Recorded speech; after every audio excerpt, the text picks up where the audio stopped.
premier thème de l'année s'appelle La Terre dans l'univers, la vie et l'évolution du vivant.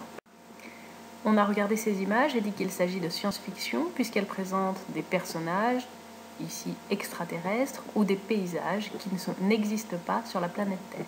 On n'a jamais prouvé qu'il existait de vie ailleurs que sur Terre, donc ces formes de vie présentées ici relèvent de l'imagination et non de la réalité.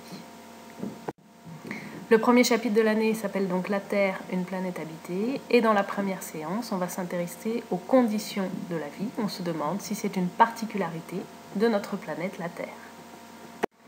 Les scientifiques ont montré qu'il existe 4 conditions qui sont nécessaires au développement et au maintien de la vie sur une planète. La première de ces conditions, c'est la présence d'eau sous forme liquide. Vous savez que l'eau existe aussi sous forme solide, c'est la glace, et sous forme gazeuse, c'est la vapeur d'eau.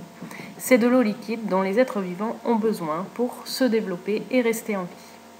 Deuxième condition, la température de la planète doit être adéquate, c'est-à-dire comprise entre moins 12 et plus 110 degrés Celsius. Troisième condition, la Terre doit présenter une atmosphère gazeuse qui permet des échanges gazeux des êtres vivants. C'est par exemple notre respiration, puisque nous prélevons du dioxygène en respirant et nous rejetons du dioxyde de carbone dans l'atmosphère. Et enfin, quatrième condition, la planète doit présenter un champ magnétique. Nous verrons un peu plus tard de quoi il s'agit.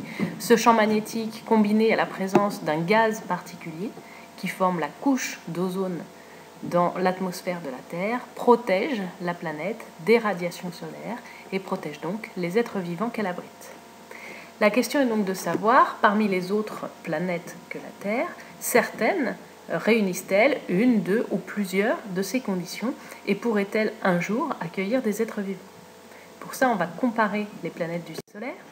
Vous avez ici un tableau récapitulatif de quelques caractéristiques du Soleil et des planètes qui tournent autour. Parmi ces caractéristiques, vous avez l'état de la planète. Est-ce qu'il s'agit d'une planète solide et rocheuse, ou bien est-ce qu'elle n'est constituée que de gaz, comme par exemple Saturne? Quels sont certains des éléments chimiques qu'elle contient? H2 représente le dihydrogène, He l'hélium, Fe le fer. On vous montre également sous quel état l'eau se trouve sur cette planète. On vous renseigne sur la présence connue de vie sur cette planète et sur la présence d'une atmosphère qui pourrait permettre le développement de la vie. En dessous, vous avez des informations concernant le rayon de la Terre, de Mercure et de Jupiter, qui sont respectivement les planètes les plus petites et les plus grosses du système solaire. Dans le document présenté ici, on vous donne les températures des planètes les plus proches de la Terre, c'est-à-dire Mercure, Vénus et Mars. Avec la Terre, elles forment le groupe des planètes solides, des planètes rocheuses. En bas, vous est donné une indication de distance. La Terre se trouve à 150 millions de kilomètres du Soleil et c'est une unité de référence. On dit que la distance Terre-Soleil, c'est une unité astronomique. On note UA. Les autres distances entre une planète donnée et le Soleil peuvent donc être données comparativement à la distance Terre-Soleil. Donc elles seront données en unités astronomiques. Vous sont présentés ici les champs magnétiques. Alors le champ magnétique de la Terre vient de la présence dans son noyau de 2 métaux principaux, le fer sous forme liquide et le nickel. La présence de ces 2 métaux font que la Terre se comporte comme une sorte d'aimant, un énorme aimant, qui développe donc un champ magnétique représenté par les lignes qui sont illustrées ici, et ce champ magnétique est influencé par le Soleil. Le champ magnétique protège la Terre du rayonnement solaire. Jusque dans les années 50 ou 60, on considérait que le champ magnétique n'existait que sur Terre. Depuis, des sondes spatiales ont permis de constater qu'il existe également un champ magnétique sur Mars, Jupiter, Saturne, Uranus et Neptune.